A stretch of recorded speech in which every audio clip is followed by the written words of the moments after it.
jangeen jëf yéen téléspectateur ak auditeurs yu iRadio di leen wax dal leen jàmm seen biir émission pencum ndaw ñi tey ji nag ñuy waxtaanee li nga xam ne rek moom mooy tolluwaayu réew mi di si dalal ki nga xam ne rek nekkoon na fi directeur de l'emploi muy Demba Diop ngir rek waxtaanee li nga xam ni moom mooy wàllu liggéey fii si biir Sénégal rawatina jamono ji nga xam ne rek émigration clandestine ñu ngi koy tudd fii si mim réew. alors monsieur le directeur wàllu émigration clandestine gis nañ ni ñëwaat na fii si biir Sénégal ana ban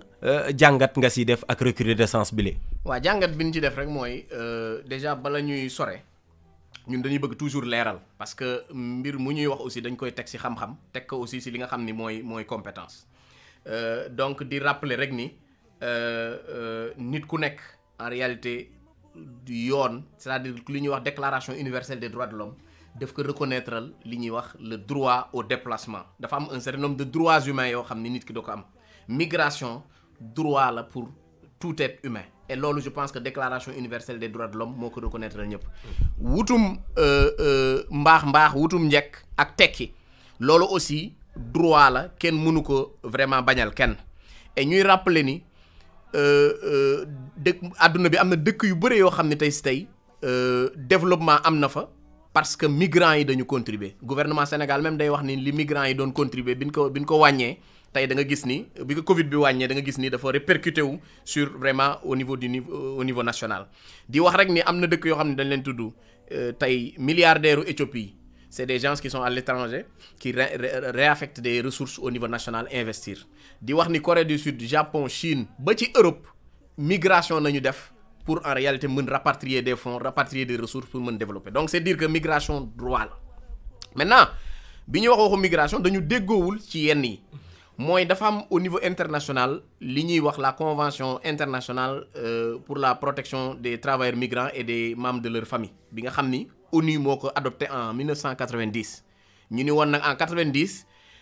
il faut que ñu am 20 pays yu ko adopté pour ñu mën dem vers ce qu'on appelle la mise comment dirais-je l'entrée en vigueur mais loolu bu ñu seetloo temps bi ñu toog pour 20 pays mën ko adopté mu entrer en vigueur temps boobu dafa gudd parce que toog nañu presque 13 ans 20 pays ñu soog a am 20 pays yu ci d'accord et loolu dafay wane ni tey mbiru migration heure boo koy tudd rek dafa am ñoo xam ne seen fit day tëf-tëfi parce que bokkuñu même bu ñuy wax naan dañuy partager des valeurs au niveau mondial am na ñoo xam ni bokkuñu ci valeurs yi nga xam ne en réalité migration en réalité bokk na ci et loolu tey créé na problème yu bëri parce que texte boobu dafa ni migrant bu duggee dëkk da nga koy traiter comme ni ngay traiter sa citoyen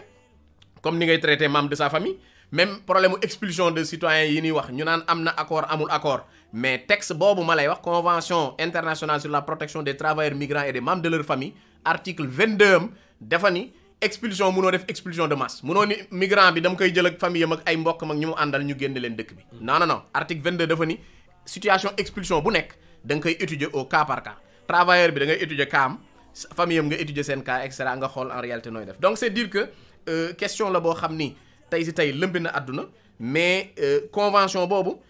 pays africains yi ak pays yi nga xam ne migrants dañ fay jóge ñoo ko adopté le plus souvent mais soo seetloo Union européenne amul benn pays bu ko adopté ça veut dire que Union européenne ñoom sawar nañ ci waxu réfugié sawar nañu wax ci waxu genre sawar nañu wax ci waxu LGBTI mooy la question de l'homosexualité et cetera mais ñoom migrant bu ñu ko déggee en réalité day poser problème et je pense que loolu sociologue yi war nañ ko étudier juristes yi tasaare ka ba ñu xam ñun lan moo waral Union européenne bugguñu en réalité africains yi ñëw fa massivement loolu dañ koy étudier nag xool intérêt dëkk parce que ñoom it bu ñuy def loolu c'est pour l'intérêt de leur propre pays donc buñ toog rek ni fraternité au niveau international partage de valeurs et cetera ubbi suñuy ressources ubbi lépp il faut que ñu étudier au cas par cas comme ñoom ñi ñuy tegalee conditionnalité parfois ñun aussi ñu mën leen tegal ay conditionnalité mais recrudescence bi buñ koy xoolaat daal mooy peut-être dafa tar si ñu bëre parce que ñun sax xam nañ ni tey au niveau national mën nga jàng système universitaire bi tout le monde sait que ça ne marche plus di nga mën lire di nga mën bind mais doo mën dara ministres yi même dañ naan sax question employabilité léegi loolu nañu jël comme terme ni moo tax jeunes yi mënuñu am liggéey donc da ngay jàng ba université doo am liggéey donc ça c'est un premier problème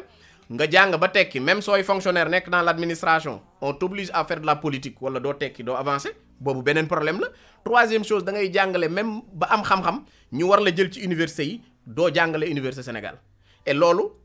bërki démb rek dama doon doxantu ci biir LinkedIn mais ma gis soxna suñuy wax Ndeye Dieynaba Ndiaye je pense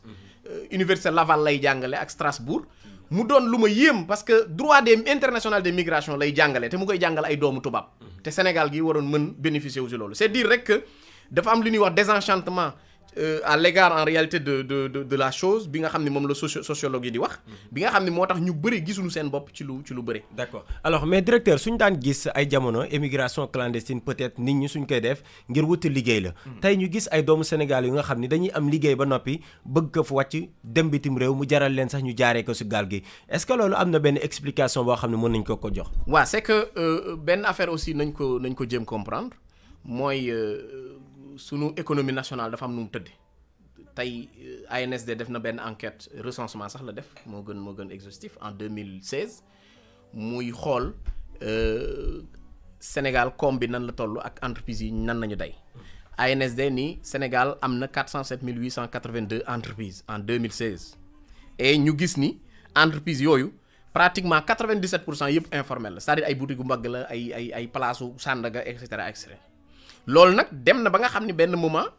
soit loolu ngay def wala nga dem dans l'agriculture qui n'est pas attrayante donc nit ku nekk nag aussi mën na prétendre à un mieux-être bul ni yow yaa ngi sa bureau yaa ngi i rajo yaa ngi sol sa costume yaa ngi am sa oto yaa ngi am sa lépp yow affaire yi baax na si yow que nga ni nit ñi buñ dem j'ai dit que droit la déplacement droit la kenn mënul contraindre kenn ni doo dem peut-être mën nañ ni gaal bi façon la boo xam ni kenn nangu ko te xaw na niroog suicide aussi xaw na niroog suicide parce que da ngay dem si loo xam ni incertain la mais àdduna lépp risque la aussi mais je pense que lenn moo war am il faut que ñu laxasaayu revoir nu ñuy créer les conditions localement au niveau local su conditions yi matee mën nañu su boobaa su nit migré ñu ni migré na parce que du liggéey wala condition parce que des fois tekki am na nu koy définir au niveau national et tekki quand même ñëpp ko bëgg donc je pense que sensibilisation am na bu ñu fa war a def mais il y a beaucoup plus la création des conditions au niveau local qui puissent permettre vraiment que les gens mën toog encore une fois d'aucuns dañuy wax naan migration bi xëy la du xëy mais je dis non parce que suñu demee dans un cadre purement technique 2018 dafa am benn document bu ANSD ak OIM defoon sur la base d'enquête ñu tudd ko profil migratoire du Sénégal et document boobu lan la wax mooy en 2013 recensement général de la population de l'habitat et de RGFA nañ koy wax en tout cas en 2013 ñun sax contribué woon nañ ci mais loolu dafa ni Sénégal amoon na 533 000 Sénégalais yu nekk à l'étranger en 2013 et ñu ci ëpp en réalité ils étaient à 49% ñu ngi woon Europe dont 116 000 ñu ngi woon France mais ci ñooñu ñu gis ni 73% liggéey leen taxoon dem donc su 73% des migrants demee pour liggéey nga ni migration du liggéey tax wala nañu noppi si loolu mais ça pose problème donc il y a lieu de revoir en réalité la communication et de creuser davantage en termes de lañ bët mit bi ba xam mbir mi lan la parce que texte boobu aussi bu ñu ci toppee toujours muy document officiel boo xam ni ANSD ko yor te ku dugg ci internet di nga ko gis document boobu dafa ni sénégalais yi dem jàngi 12% kese lan ñi dem pour rejoindre seen membre famille 7% lañu mais 73% mooy ñi nga xam ni dañuy dem vraiment pour liggéey et loolu ça peut se comprendre parce que bu ñu gënee xuus dañuy gis ni 53,4% ñi dem ñëpp ñu ngi am âge entre 20 et 34 ans donc ay xale yu ndaw lañu ay jeunes lañu mais aussi suñu xoolee gënaat xuus dañuy gis ni 63,8% suñu jàngee primaire la yam wala jànguñu donc soo seetloo frange population boobu le plus souvent lan nañ leen jox comme choix au niveau national secteur informel wala nga dem dans l'agriculture et loolu aussi du ambition ñëpp du ñëpp si mën gis seen bopp te du ñëpp mënul bañ a boole tey jii question immigration clandestine ak wàllu liggéey. non immigration clandestine soo jëlee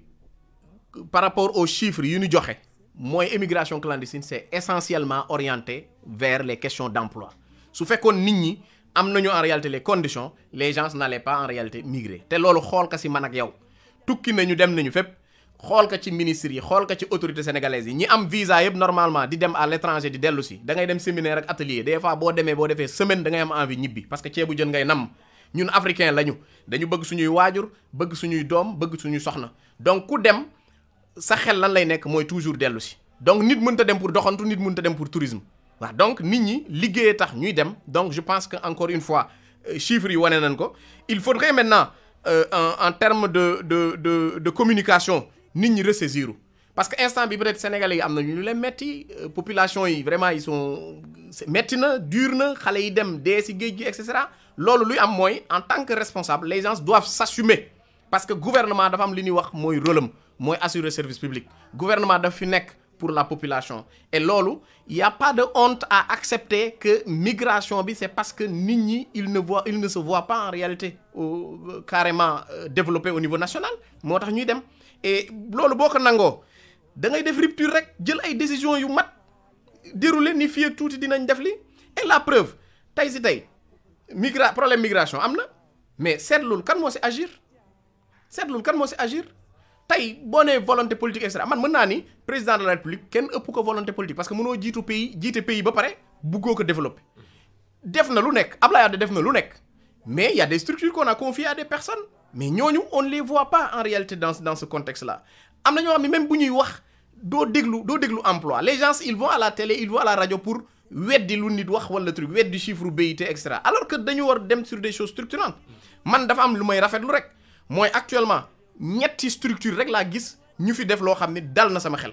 benn bi 3FPT la xam nga lu tax dernièrement bu affaire bi taree dañu génnee ni am na 90 métiers yoo xam ne mën nga ko jàng si 6 mois dañ ciy jël 3000 jeunes na ñëpp dem inscrire démocratiquement ku dem nga jàng sa métier 3 mois mu dox mën nga am liggéey soit dañ lay jël wala nga ubbi sa place nga jéem deuxième chose bi mooy APIX dañu dem il y a 2 semaines fële ne nu ñu koy waxtee sax Saly ñu ni dañuy dimbale ñi yor entreprise wala ñi nga xam ni dañu bëgg liggéey te amaguñu kayit bi ñu toogee ñetti fan ni dañuy dimbale nit ñi 300 entreprises ubbi nañ ko fa pour dire que nit ñi bañuñu sax dem vers la formalisation mais dañu gisul en réalité des interlocuteurs parce que encore une fois au niveau national boo demoon Dagana bee ma dëkk wala Matam bële boo demee nga bëgg des questions d'emploi là amoo interlocuteur on te dit le préfet on te dit le conseil de la jeunesse alors que tey war nañu territorialiser ba nga xam ni au niveau le plus local nit ñi mën am solution à leur problème mais loolu lu koy expliquer mooy politique de jeunesse amuñu politique d'emploi parce que kenn mënu la génneel document bu ñu la wax ni lii mooy politique d'emploi bi kenn mënu la génneel document bu ñuy wax lii mooy politique de jeunesse politique de femme genre am na parce que loolu mooy stratégie nationale de l'équité égalité de genre SNEC boobu bu baax la parce que genre muy femme muy jeune comme muy liggéey du ay secteur économique yooyu teg mais c'est plutôt ay question transversale la yoo xam ni ñëpp ci war liggéey et looloo war tax ñu am document de politique nationale séquence que tey président nee na 1 million d'emplois mais nan nañ koy atteindre il faut un document de politique nationale assorti d'un plan d'action bi mooy wax ANPEJ 25 000 emplois lay créer plan d'action bi mooy wax 1000 logements xaw ma 100 000 logements ne la 25 000 emplois lay créer encore une fois aussi si dans la communication même parfois ñun day metti quoi parce que imagine 100 000 logements on te dit 127 000 emplois par an c'est comme si 100 000 logements dañ koy diviser par nombre de personnes yi ci war a liggéey du noonu c'est pas comme ça parce que l'emploi c'est pas une chose facile du calcul 1 plus 1 égale 2 c'est des choses beaucoup plus techniques l'emploi est coûteux et du doon loo xam ni da ngay toog rek nga réfléchir comme ça il faut beaucoup plus de technicité mais aussi que les gens assument ni metti na compliqué na te gouvernement loolu lay def nangu ni metti na jël décision def rupture après nag en réalité dérouler plan d'action et loolu ñëpp mën nañu ko comprendre. alors tout à l'heure tudd nga daanaka ñett kuréel yi nga xam ne jàpp nga ni sa xel dal na su ñoom su loo xam ne ñu ngi koy def et pourtant si yeneen kuréel yi ñi ngi fi ñoo xam ni seen mission peut-être lu si ëpp wala boog bu dul 100% 80% wala 75% seen ndaw ñi la ANPEJ a ngi fi DER a ngi fi fonds de garantie tamit ñu ngi fi alors. évaluation boo xam ni tey jii mun nga ñu ko defal par rapport ak si structure yooyu nga xam ni ndaw ñi peut-être moom a leen tax a jóg. waaw bu ñuy évaluer je pense que fonctionnaires yu bëri dinañ confirmer li may wax agenciarisation bi ñu koy def su Wade parce que dans les années 80 AGETIP rek fi newoon te AGETIP liggéey bi muy def ba léegi mu ngi koy def lu ñuy wax l'approche HIMO haute intensité de main d'œuvre dañuy tabax tali au lieu que ñu jël ay machines on va prendre les jeunes de la localité ñu liggéey si. te loolu APIX mu ngi koy def nu ñu ko waxee sax AGETIP mu ngi koy def convenablement troisième structure bi ma doon wax ADPME la ah après mën nañ ci ñëw donc approche boobu APIX doon na si noonu nu ñu koy waxee sax AGETIP doon na ci agence yi nga xam ni ñoo jiitu mais bu ñu ñëwee su Wade y a eu une floraison des agences yi di multiplier wu ñuy créer président Macky Sall même bu mu ñëwee sax moom supprimer na ñeenti agence ak fonds créer ANPEJ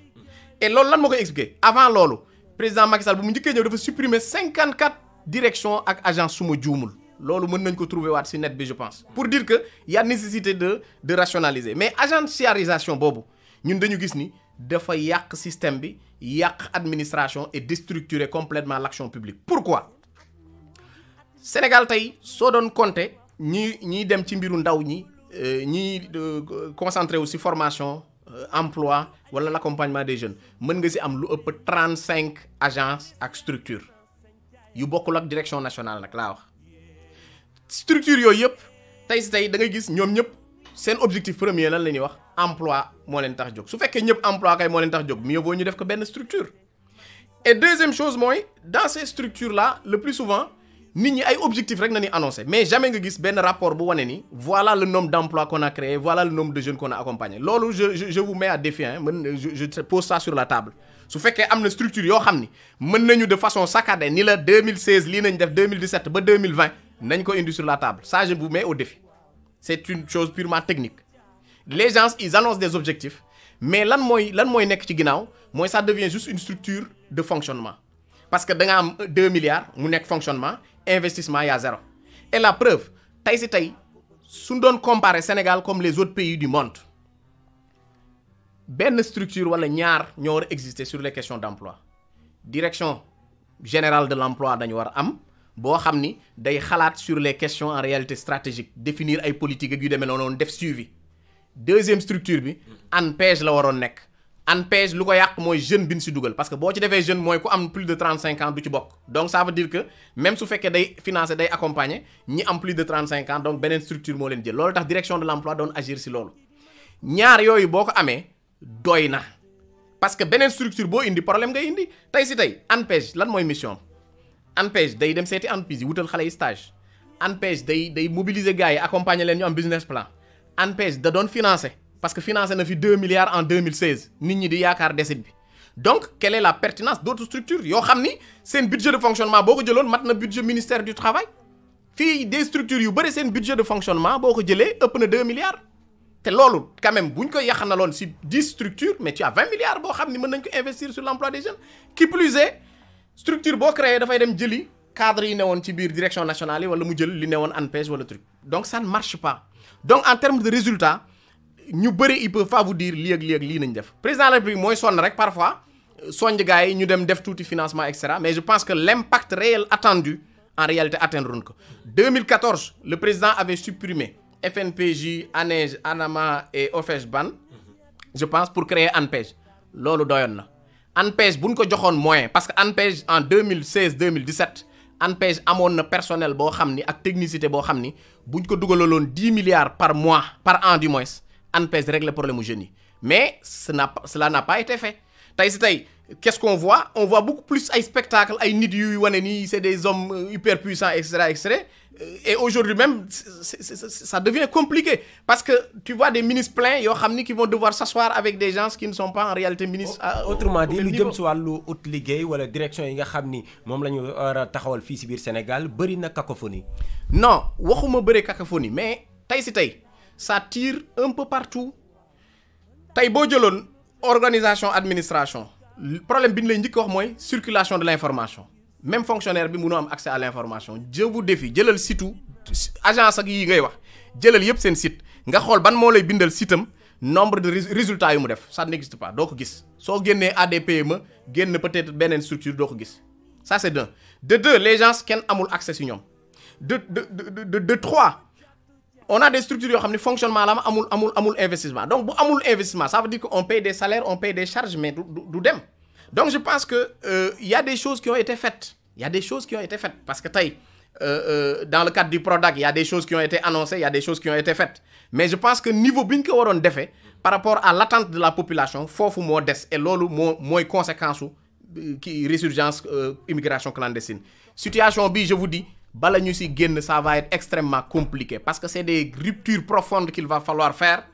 il faut que aussi ñu mobiliser les ressources humaines au travail et non à la politique à défaut du dem parce que la politique a atteint ses limites l'autre jour j'avais dit que ñun fonctionnaires on doit éviter yenn discours yi éviter yenn public yi parce que am na foo xam ne boo fa demee di fa wax yenn wax yi buñ la dumaa sax yow yaa nangu parce que les gens aussi dans la banlieue un peu partout les gens souffrent. est-ce que tamit solution bi parce que sànq rek ñu ngi koy waxtaanee ci biir rédaction bi dinañ jóg taxawal benn mbir par exemple nguur gi taxawal ANPEJ wala DER mais ndaw ñu bëri duñu dem vers structure yooyu parce que au départ dañuy am idée ni lii peut-être c'est pour les politiciens c'est pour ñi nga xam ne ñoom ñoo bokk ci parti au pouvoir est-ce que loolu également jotul tey ji direction yooyu ñu jël des fonctionnaires yi nga xam ne bokkuñu fenn dénk leen ko amuñu benn coloration. non man je dis même plus tey boo demee ci dëkk yi nga xam ne ñu ngi avancé dëkk yooyu wax dëgg yàlla buñ nee emploi doo dégg ñaari structure doo dégg ñett benn ngay dégg France pôle emploi moo fa am amul beneen structure buy def leneen pôle emploi moo am. ñu teg fa koo xam ne directeur général la mu am conseil d'administration am presque 45000 agents nag yuy liggéey parce que aussi munoo liggéey nga ni da ngay accompagner 1 million de jeunes wala 2 millions de jeunes nga bëgg 500 personnes di leen accompagner mënta nekk parce que nos structures mais amuñu effectif amul territorialisation tey ku jóg da nga war a dem département fekk fa en réalité structure boo mën waxal donc yooyu yëpp c'est autant de problèmes c'est-à-dire que problème yi mën nañ ko lim fii ak suba te du jeex et loolu lenn rek moo koy régler ñu dissoudre l'ensemble du dispositif créer benn structure balèze boo xam ni exclusivement chargée de l'emploi encore une fois quand on parle d'emploi dañu bàyyi caaxaan parce que bu ñu demee dans la définition des concepts au niveau international demal BIT comment dirais-je les conventions du BIT nu ñu lay définir les emplois c'est aussi simple emploi salarié la auto-emploi la lépp lu nit ki di yëngu di ci am salaire wala mu ci am lu mu ci gagné emploi la donc auto-emploi ak emploi salarié c'est la même chose tey si tey ADPME moo doon gérer entrepreneuriat ANPEJ di gérer si entrepreneuriat ak emploi salarié donc man gisuma nécessité beneen structure bu ñu fi doon teg et encore une fois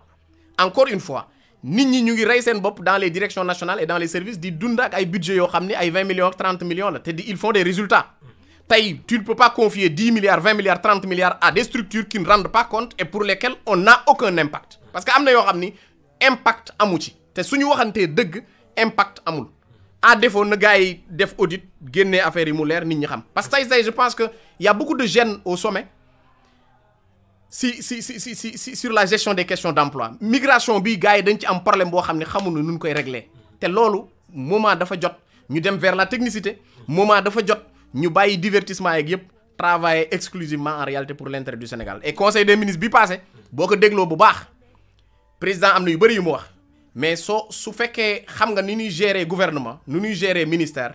li président di wax ci ministère yi la waroon jóge et non le contraire donc su président préciser waat ba ni def leen ay base de données yoo xam ni dañuy jël jeunes yi ñu ventiler leen par sexe par âge et cetera loolu niveau de détail boobu président heure bu ko waxee ça veut dire que yéen ñi ma nommé comprendre gu leen li ma bëgg def wala xamu leen fi ma bëgg ñu dem et loolu donc c'est le contraire qui devait se faire donc le moment est venu que gars yi bàyyi en vrai véritablement récréation bi et que ñu dem vers l'essentiel. dem vers l'essentiel di fàttali rek yéen auditeurs i rajo 90.3 yéen a ngi seen biir émission pencum ndaw ñi tey jii nag ñu siy dalal Demba Diop nekkoon directeur de l'emploi si diggante 2015 ba 2020. ñuy waxtaanee li nga xam ne rek moom mooy tolluwaayu réew mi jëm si wàllu liggéey ngir rek xayma politique de l'emploi fii si biir Sénégal conseil des ministres bi nga doon tudd léegi monsieur Diop njiitu réew mi Macky Sall bokk na si lu nga xam ne rek initié waat na ko si lu bees mooy conseil national bi nga xam ne rek day jëm si wàllu insertion ak wàllu liggéeyu ndaw ñi alors est-ce que loolu nekkul benn structure de plus boo xam ne rek njiitu réew mi teg na ko fi. waaw xam nga président bu toogee ba benn moment mu xalaat. c'est-à-dire que il a vu que il y a des problèmes mooy li ma waxoon léegi rek tey si tey buñ la nommé yow yaa war a wane en réalité sa capacité à régler des problèmes et je pense que je le dis très souvent benn jour dañuy mësu waxtaan ak benn kilifa boobu ñun directeur de cabinet la ñu woon suñu mbokk benn directeur de cabinet ni à l'époque secrétaire général du gouvernement la woon je pense Abdou Latif Coulibaly waa ji ne ko monsieur le ministre lii dafa jafe mu ni ko su jafewul woon kenn du la nommé parce que on nomme des personnes pour régler des problèmes et non kenn nommé wu la pour wax la lan nga war a def et je pense que il faut que nit ñi jóg si donc yi président proposé lu jaadu la te lu waroon am la bien avant et je pense que sax am na lu xew niroog loolu mais c'est parce que dañ ci liggéeyul moo tax peut-être président dellu si proposé lii parce que boo seetloo mag ñi xew fekkee un peu 2008 2009 comprendre nañu ni En 2009,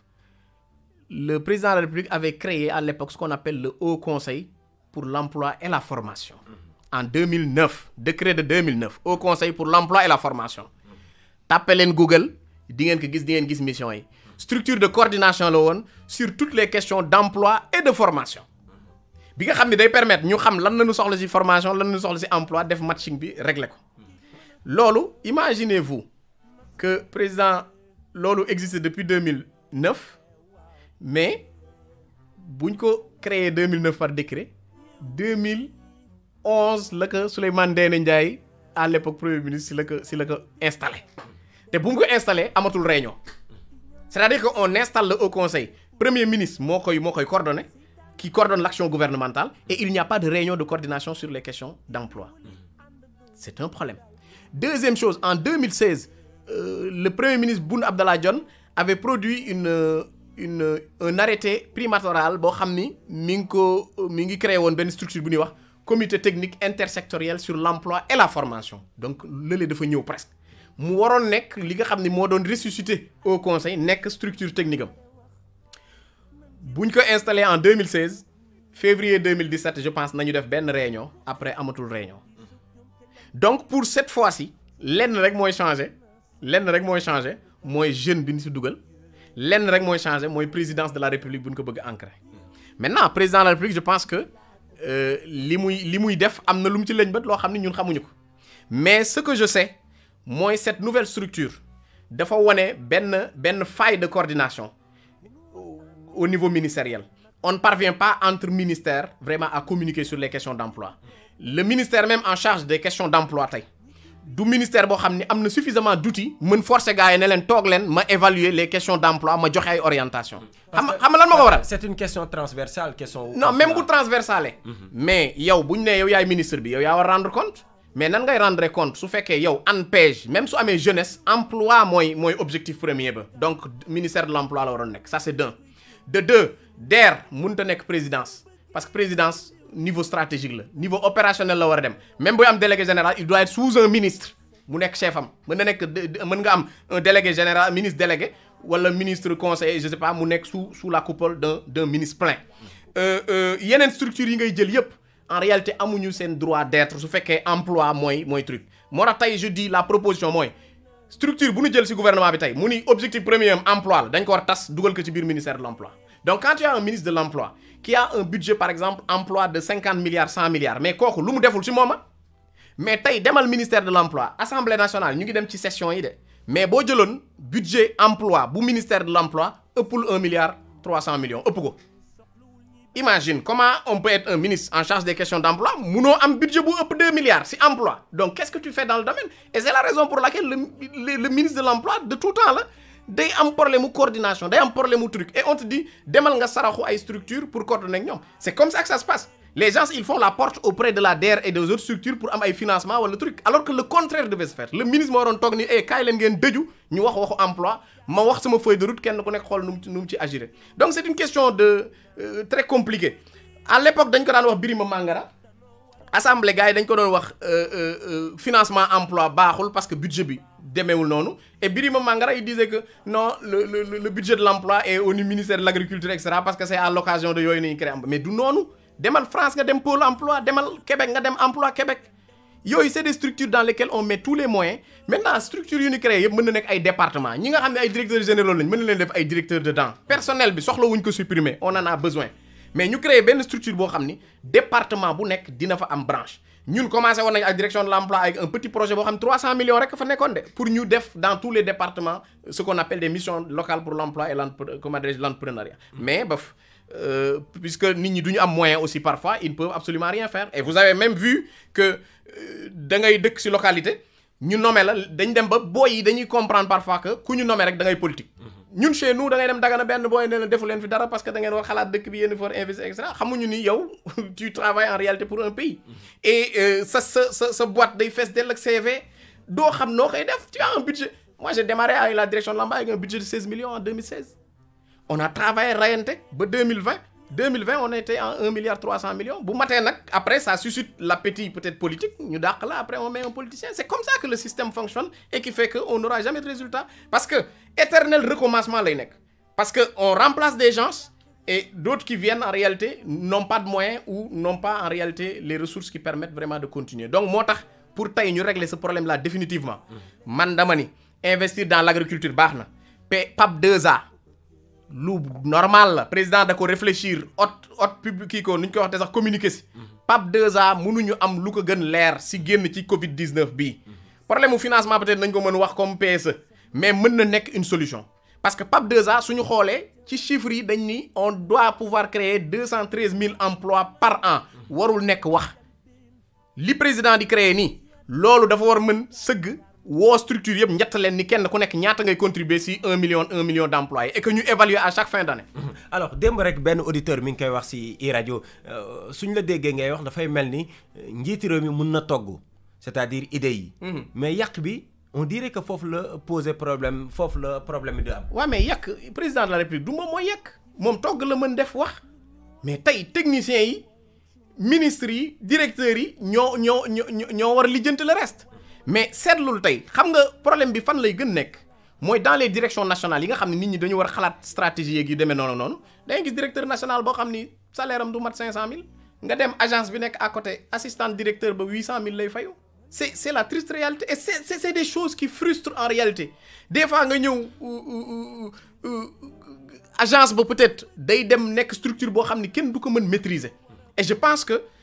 président li muy xalaat yépp c'est des choses en réalité nobles qui peuvent nous permettre de régler des problèmes mais il faut en réalité une rupture profonde man rupture profonde laa gëm mooy structure bi bu ñu ko créer ba pare nañu xool yan mission nañ ko jox ceeb si mission yi ñu ko jox am na lu bëri lu manqué Sénégal loo xam ni structure bii daf ko war a am man gawuma ñu ni structure de coordination kese la non parce que même buy nekk structure de coordination ki nga fay teg war na am rang boo xam ni mën na convoquer ministre mën na convoquer ministre délégué mën na convoquer directeur général parce que il ne sert à rien nga jël benn Demba Diop bu ndaw bu amul benn statut nga ni que na convoquer ay directeurs généraux yoo xam ne bu ñu ñëwee xam na ni mën nañ ko seen salaire weer salaire am ñaari at la donc je pense que c'est des choses qu'il faut corriger donc Sénégal dafa engagé wu président wax na ba waxu détail yu nombre de jeunes de seen âge seen sexe extra loolu dafa am lu koy régler te lu Sénégal engagé woon depuis 2009 au niveau du cadre de concertation des ministres en charge de l'emploi et de la formation de l'espace UEMOA mooy li ñuy wax observatoire sur l'emploi et la formation et les compétences ou qualifications si vous voulez observatoire bu ñu ko tegee du produire statistique comme ANSD structure nationale la mooy encadrer lépp mais boo demee agriculture dañu produire seen statistique secteur boo dem dañu produire seen statistique observatoire boo ko tegee day am base système d'information unifié boo xam ni sénégalais bu nekk buy liggéey bu nekk chômage day am benn numéro carte d'identité bu ñu fay dugal fu ñu ko fayalee formation day nekk ci système bi fu mu liggéey day nekk ci système bi nga xam ne bu jaaree fonction publique xam nañu bu amee contrat ministère du travail xam nañu extra et loolu mooy tax nga mën def traçabilité nit ñi xam ñu liggéey ñu liggéeyul kenn ku nekk lu mu soxla et je pense que observatoire ba bu ñu ko amee am système d'information sur le marché de l'emploi système d'information bu la neexee mën nga bind ñaata élèves ñoo jàng CESTI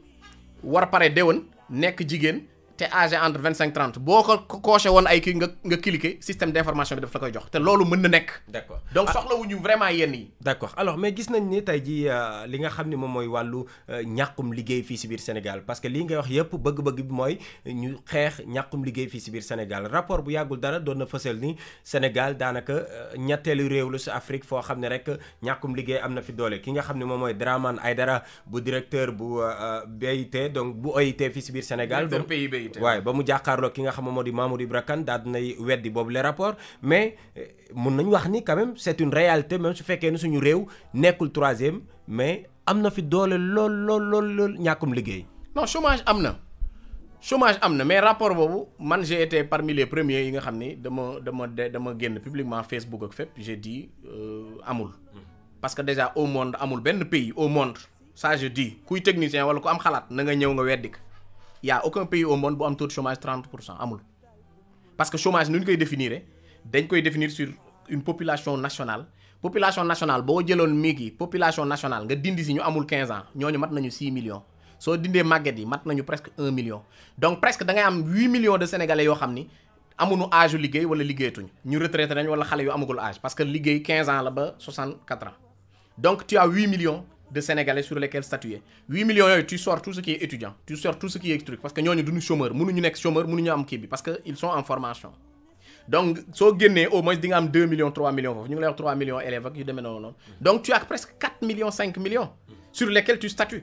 4 millions 5 millions yooyu ñiy liggéey secteur informel ak administration ak entreprise yeeg yëpp soo ko boolee presque mën na mat ay 4 millions 3 millions quelque chose comme ça donc le flux de chômage mooy ñi nga xam ne liggéeyuñu amuñu liggéey toll ci liggéey te di wut liggéey parce que wut liggéey boobu da ci bokk ñooñu bu ñu leen estimer en principe ay 900 000 700 000 1 million lay nekk d'habitude dans le cadre des chiffres ñiy liggéey nekk entre ay 4 millions 5 millions quelque chose comme ça donc chiffre boobu mënul am par contre am na li ñuy wax nu ñu koy waxtee sax sous-emploi mën nga am diplôme tey on voit beaucoup de gardiens yoo xam ni master nañu soo amee master nga nekk gardien mooy li ma doon wax université nga am master nga ñëw ñu def la gardien ça veut dire que tu es sous-employé mais su fekkee aussi da nga bëgg liggéey 24 heures dans la semaine 40 heures dans la semaine mais ñu ni le temps partiel 2 heures de temps ngay liggéey kooku aussi sous-emploi la loolu dafa am et qui fait que les gens gagnent moins maintenant am na aussi ñu ñuy wax les travailleurs pauvres te bëri na ci secteur informel bi mooy ñoo xam ne dañuy liggéey ba journée bi dee du ñu am 1000 francs est-ce que yaa ngi comprendre am na aussi ñoo xam ni c'est ce qu'on appelle des NEET c'est des jeunes yoo xam ni surtout ñooñu ñoo ëpp lu ñuy migrer nag parce que chiffres yi loolu la wane mooy ñi nga xam ne jàngunu amuñu formation amuñu liggéey ñooñu boo leen boolee ñooñu la ñuy wax bombe à retardement et loolu conséquence boobu ñun loolu ni ñu dal ñun suñu ay nit ñoo ñu rattrapé mooy les jeunes ni en emploi ni en éducation ni en formation ñooñu ñoo ñu dab parce que ñooñu ñooy nekk entre 20 et 34 ans jànguñu amuñu qualification amuñu métier te amuñu xëy et c'est ce qui fait que dañuy continuer à braver la mer quelles que soient les mesures qu'on pourra mettre en place maintenant man lu ma gëm mooy moment bii ñu toll il faut que ñu def spectacle et spectacle bi mooy lan bu APIX demee tey APIX mu ngi Ziguinchor certainement dina fa installer ay 100 200 entreprises extra gars yi xool ni ñu leen di accompagner mais que structure de financement yi structure de formation yi ñu def li 3FPT def c'est-à-dire que nañu toog tey toutes les structures se réunissent ñu ni on sort une enveloppe de 20 milliards ñu xool ni ñuy financer directement les rapports des jeunes les projets des jeunes yi nga xam ne ñu ngi ko yor parce que projet bancable ak yooyu yëpp dañ koy wax les jeunes ils déposent de bons projets dañuy wax employabilité il y a des gosses qui apprennent dans des écoles fii au niveau national yoo xam ne bu ñu ñëwoon mii ngi yow ils peuvent te faire la concurrence. mais est-ce que loolu tam lim bi ndawul parce que problème bu également le premier ministre d'alors Mahammed Boun Abdallah Dionne doon na ko wax problème mu Sénégal également employabilité la. est-ce que lim bi ndawul ci ndaw ñi nga xam ne tey jii pare nañ pour ñu jàppale leen aussi. waaw employabilité xam nga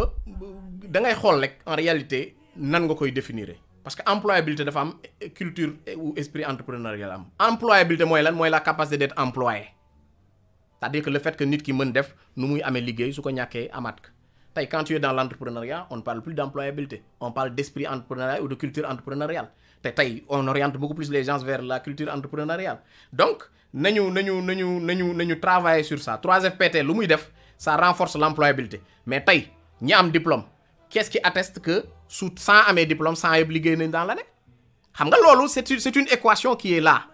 qu'il faudra régler il y a des gens qui sont qualifiés et qui ont des problèmes d'insertion man j'ai été écœuré la dernière fois bu may xool base de données direction de l'emploi je vois des docteurs ak doctorants yuy demander emploi déggoo ma de tu ne m'as pas compris docteur qui demande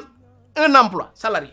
bu amee 100 000 baax na xam nga ça veut dire que ça craint donc employabilité d'accord esprit entrepreneurial d'accord mais ñi nga xam ne am nañu déjà les capacités di chercher war nañu mën trouver et loolu aussi c'est un problème en réalité qu'il faudra fondamentalement régler maintenant je pense que PAP 2A bi leeral na président lu muy wax leeral na mais il y a des réformes beaucoup plus en profondeur qu'il faudra en réalité faire et loolu je pense que c'est beaucoup plus de courage mais aussi des ruptures parce que man dama koy wax toujours tey da ngay ñëw sur les questions d'emploi on met ensemble formation emploi on met ensemble jeunesse emploi etc mais il y a pas de fonctionnaire dédié ñun ENA nañu génne mais boo duggee ENA ministère des finances douanier yi fan nañ leen di yóbbu inspecteur impôt fa nañ yóbbu inspecteur trésor ministère du commerce commissaire aux enquêtes économiques diplomatie affaires étrangères c'est des fonctionnaires dédiés à des ministères aujourd'hui emploi ñen ñoo ko mën gérer ce sont les inspecteurs du travail qui sont au ministère du travail autrement tu n'as pas d'autres techniciens qui gèrent ça gars yi dañuy def pilotage à vue comme ça rek di soob mais du loolu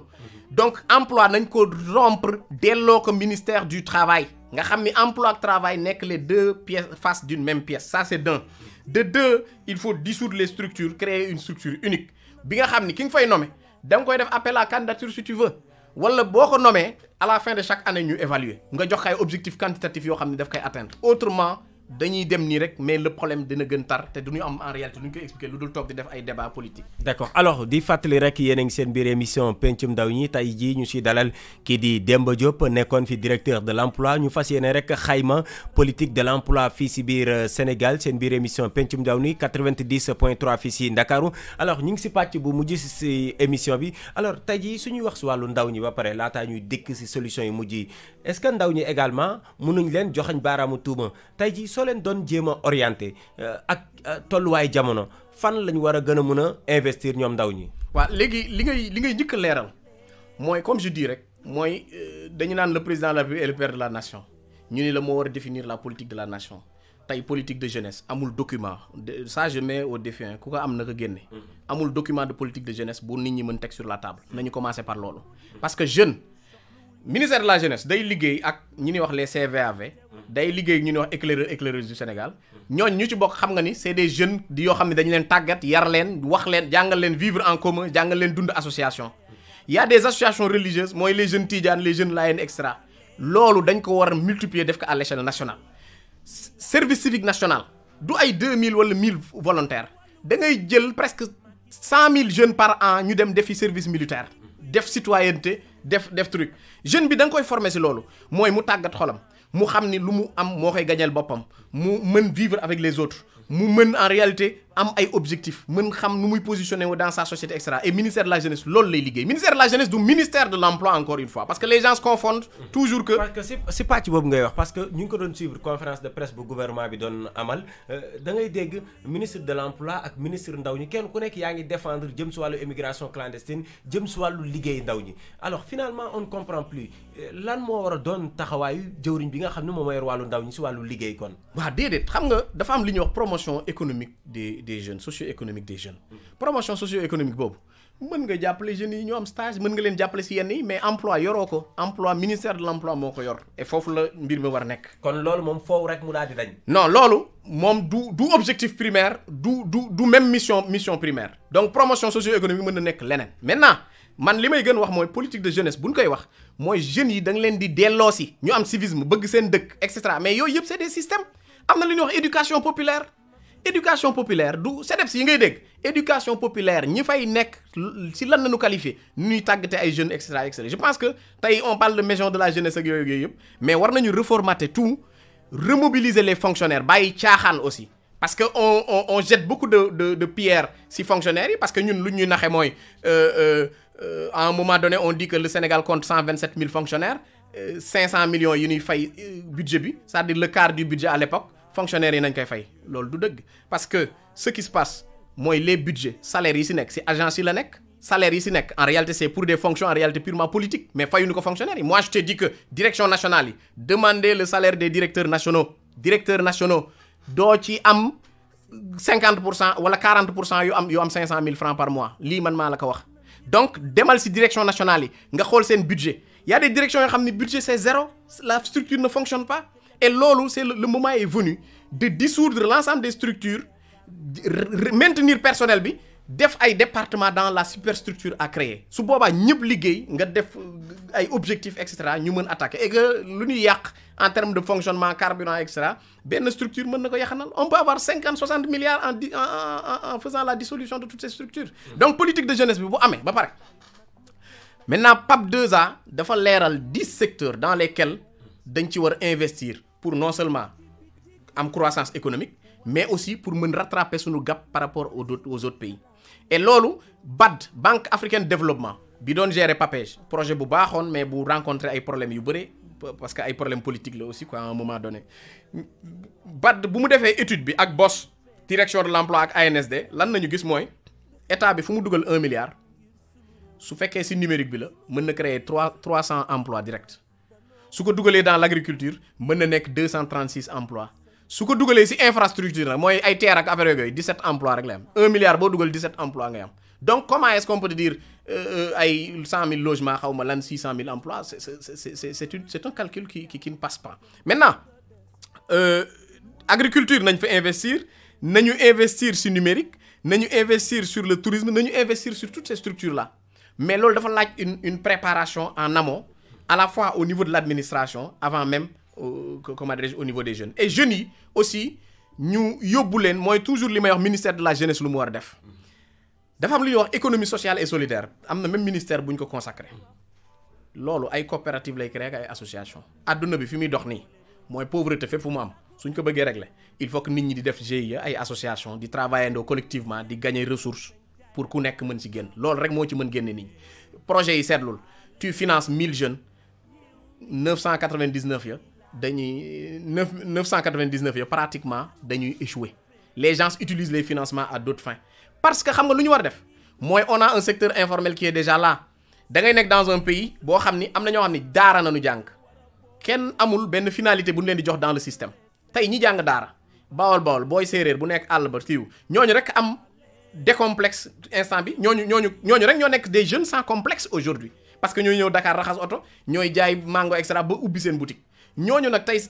c'est des entreprises qui sont là yoo xam ni état bi da leen foofu la ñu war a joxe financement yi boo fa joxee financement yi nag ne leen su ma joxee financement bi pour activité bi yokku la mais da ngay jël benn wala ñaari étudiant kenn ki comptabilité lay def keneen ki def lii suñu développer loolu on va développer nos PME suñu tissu économique gën baax parce que 97% d'informel bi dina changer et su boobaa nit ñi formaliser wu ñi nga financé dinañ ci gis seen bopp yokk seen activité jeunes yi dinañ ci am liggéey et cetera agriculture bi Prodac c'était un bon concept je dis c'est encore un bon concept parce que Malick Ndour je pense moo fa nekk j'ai bien apprécié bërki démb lu mu wax émigration clandestine c'est un fait am nañ ci responsabilité parce que communication bi jàllul toujours mais on va corriger administration loolu lay def fonctionnaire loolu lay def agent de l'État. et pendant ce temps le directeur par exemple bu jiite DER moom daanaka dafa dóor bu baax a baax si ndaw yi nga xam ne ñoom ñooy jël si géej gi ndaxte jàpp na ni xaalis sax bi ñu leen di financer ñoom moom la ndaw ñi di jël di ko jox di ko fayee pour dem bitim réew. waaw c'est que DER ma wax si dafay xaw metti parce que concept la boo xam ni man gisuma lu ko doon justifier parce que ANPEJ bu amee ADP ma am structure yaa ngi fi. amul lu mën justifier en réalité ñu am beneen structure ça c'est d'un de deux directeur général délégué général DER man xaw ma fu mu jógee je connais vraiment pas je suis dans le secteur de l'emploi depuis longtemps mais xaw ma ko donc tey DER ñëw na financer si les jeunes utilisent ça à d'autres fins ça veut dire que concept bi ANPEJ leeraloon liggéeyuñ ci parce que ANPEJ da daan formaliser ba pare di la jox par bout de financement di vérifier sur le terrain donc ça veut dire que li ñu defaroon ba mu commencé baax à l'ANPEJ man Lamine Dieng dama ko xamoon rek ñu doon liggéeyandoo mais déewu këram xamu et cetera mais je sais que il était en train de faire de bonnes choses tey xoolal on remplace ces gens là critiquer leen def lépp mais looy gis après lu gën mauvais ngay gis après quoi c'est-à-dire que tey aveu d'inefficacité rek lay doon parce que quand on dit que jeunes yi jox nañ leen mais dem nañu ça veut dire que ni ngi leen joxe en réalité du noonu man lu ma gën gis mooy nañu orienter financement bi dans le secteur informel defar ay tool jeune bu fa bëgg ñëw ñu xool nuñ la ci trouver nga dugg quoi. d'accord loolu moom mooy entrepreneuriat forcé. loolu moom mooy pàcc bu mujj ci émission bi muy solution yi nga xam ne moom ngay mujjee joxe ci fàttali rek sa gis-gis mooy amuñu benn document bi nga xam ne tey jii moom mooy définir politique bu Sénégal ci wàllu emploi alors tey monsieur le directeur di fàttali Demba Diop la ñuy dalal moom moo nekkoon directeur de l'emploi ci diggante 2015 ak 2020 su nguurug Sénégal yan nga jàpp ni moom mooy solution yi nga xam ni à court terme lay doon. ngir régler problème bi ak solution yi nga xam ni à long terme lay doon. solution court terme déjà commencé woon nag mooy lan mën nañu auditer comme mën nañu bañ a auditer mais structure yëpp nañ ko tas dissoudre que def comme modèle bi am Canada Québec du moins emploi Québec wala def pôle emploi mu leer ni benn structure la mooy répondre et mooy gérer les questions d'emploi ça c'est d'un de deux ancrer tout ça au ministère du travail parce que foofu moo am ay fonctionnaires dédiés aux questions liées au marché du travail ça c'est deux de trois li président bëgg mettre en place nii ñu dem si c'est-à-dire que y a une structure responsable des questions d'emploi mais yeneen structures yi aussi dañuy participer parce que ministère de l'agriculture dina def lu bari ci question d'emploi ñeent ñu définir une politique nationale de jeunesse définir une politique nationale de l'emploi ñu def beneen aussi boo xam ni mission ministère du travail la parce que migration bi nga gis migration de travail bu ñu koy wax ministère du travail la du ministère des affaires étrangères donc ministère du travail travailler à ce que ñu am une stratégie nationale wala une politique nationale de migration de travail donc yooyu bu ñu ko defee au niveau stratégique lu gouvernement war a def nag maintenant sur l'accompagnement ñu xool nag maintenant comment renforcer le secteur privé bi nag informel bokk na ci comme les grandes entreprises tey si tey ce que la compagnie sucrière fait mën nañ ci teg bët ce que le PCCI fait mën nañ ci teg bët même su fekkee nit ñi sax am nañu critique yu ñu def extra entreprise yu mag yi ñu am bëriwul 0 virgule xaw ma ñaata % la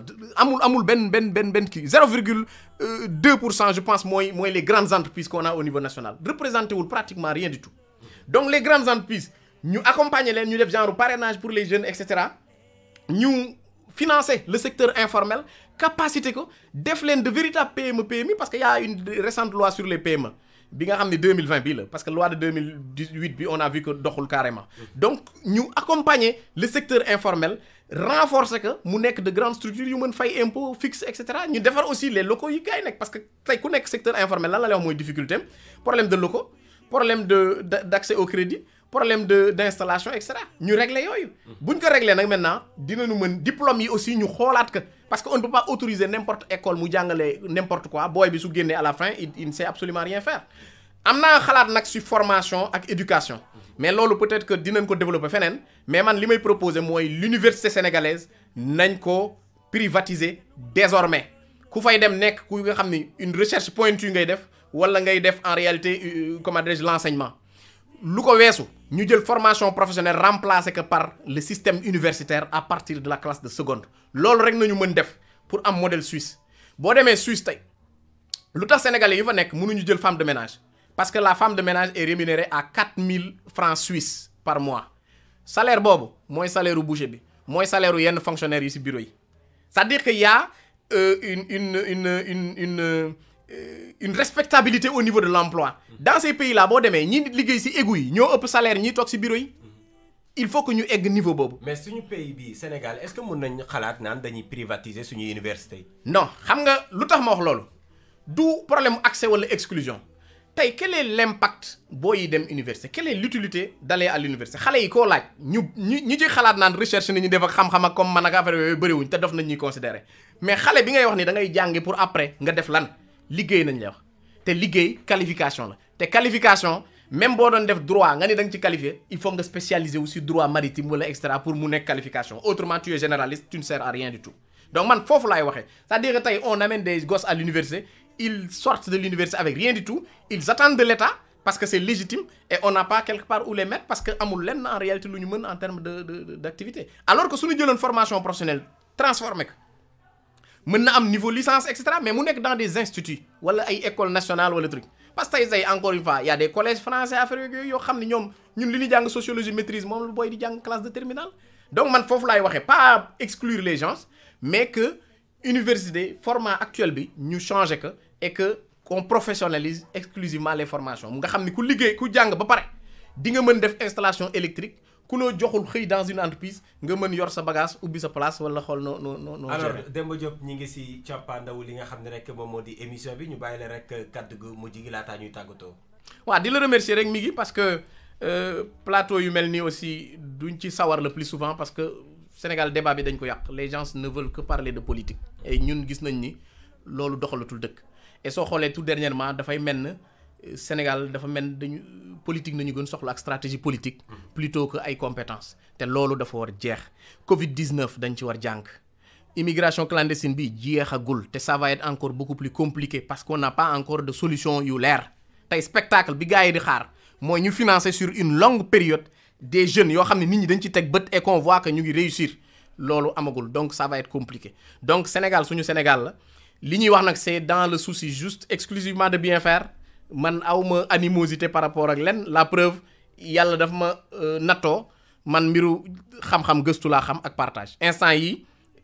je suis inspecteur du travail en poste mais j'enseigne à l'ENA inspecteur du travail yi fa nekk ak contrôleur yi laay jàngal cours yi ñuy wax sociologie du travail ak gouvernance du marché du travail c'est-à-dire que maa ngi partage sama xam-xam pour permettre un peu la relève ñiy ñëw gën comprendre les enjeux et que ñu jëlandoo ko à bras le corps en tout cas Sénégal suñu Sénégal la et émission yi dañ koy rafetlu parce que ça permet au moins am kenn ku nekk am loo si jële du lu négatif wala truc comme je dis parce que encore une fois man lu ma gëm mooy